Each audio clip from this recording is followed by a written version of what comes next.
ಇಂದೇ ಡೌನ್ಲೋಡ್ ಮಾಡಿ ಮತ್ತು ನಿಮ್ಮ ನೆಚ್ಚಿನ ಶೋಗಳನ್ನು ಆನಂದಿಸಿ.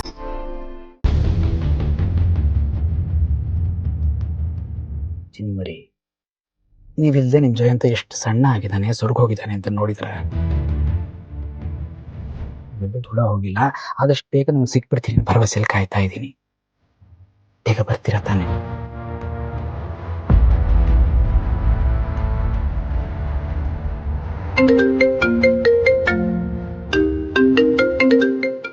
ಇದೇನಿದು?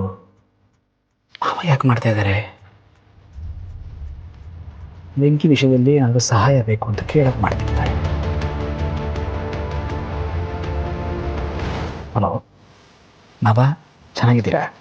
ನಾನು ಚೆನ್ನಾಗಿದ್ದೀನಿ ಅಂದರೆ ನೀವು ಹೇಗಿದ್ದೀರಾ? ನಾನು ಚೆನ್ನಾಗಿದ್ದೀನಿ ಅಂತ ಹೇಳೋಕ್ಕಾಗಲ್ಲ ಮಾವ. ನಾನು ಬದುಕ್ತೀನಿ ಅನ್ಬೋದು. ನನ್ನ ವಿಷಯ ಬಿಡಿ, ಫೋನ್ ಮಾಡಿದ ವಿಷಯ ಹೇಳಿ. ಅದೇಂದರೆ ನಿಮಗೆ ವಿಷಯ ಗೊತ್ತಿದೆ ಅಂತ ಅಂದ್ಕೊಳ್ತೀನಿ. ಯಾವ ವಿಷಯ ಮಾವ? ಕ್ಷಮಿಸಿ, ನಾನು ಕೆಲಸದಲ್ಲಿ ಪೂರ್ತಿ ನಿರತವಾಗಿರೋದ್ರಿಂದ ಹೊರಗಡೆ ಜಗತ್ತಿನಲ್ಲಿ ಏನಾಗ್ತೀನಿ ಅನ್ನೋದ್ರ ಬಗ್ಗೆ ಕಾನ್ಸಂಟ್ರೇಟ್ ಮಾಡಿಲ್ಲ. ಏನು ವಿಷಯ ಹೇಳಿ ಮಾವ. ಅದು ನಮ್ಮ ವೆಂಕಿ ಒಂದು ಆಕ್ಸಿಡೆಂಟ್ ಕೇಸ್ನಲ್ಲಿ ಸಿಕ್ಕಾಕೊಂಡ್ಬಿಟ್ಟಿದ್ದಾನೆ ನಡಿ ಅಂದರೆ.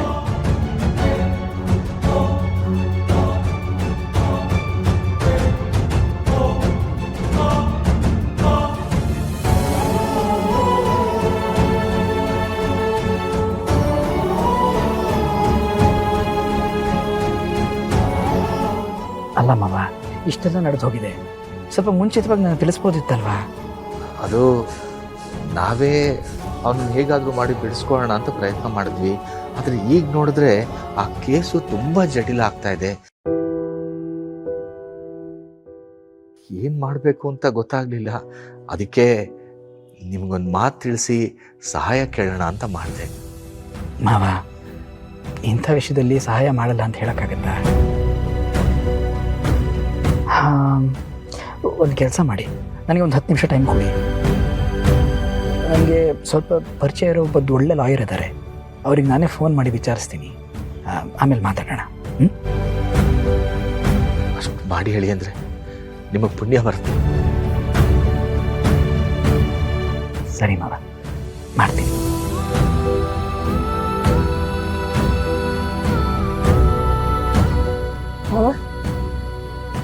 ಏನಂದ್ರು ಜಯಂತ್ ಅವರು ಸಹಾಯ ಮಾಡ್ತಾರಂತ?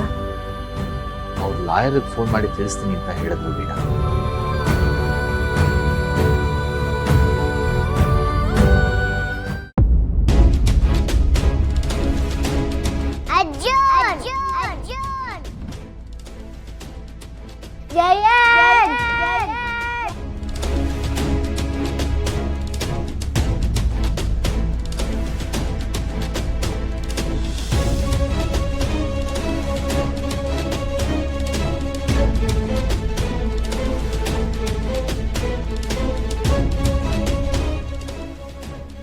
ಅಲ್ಲ, ಆದಷ್ಟು ದಿನ ಈ ವೆಂಕಿ ಒಳಗಿದ್ರೆ ನನಗೆ ಒಳ್ಳೇದಲ್ವಾ?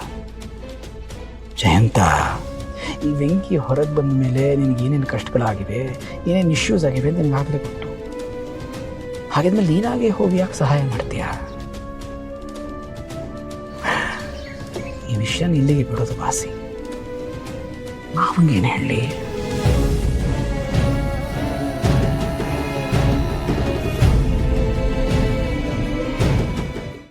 ಲಕ್ಷ್ಮೀ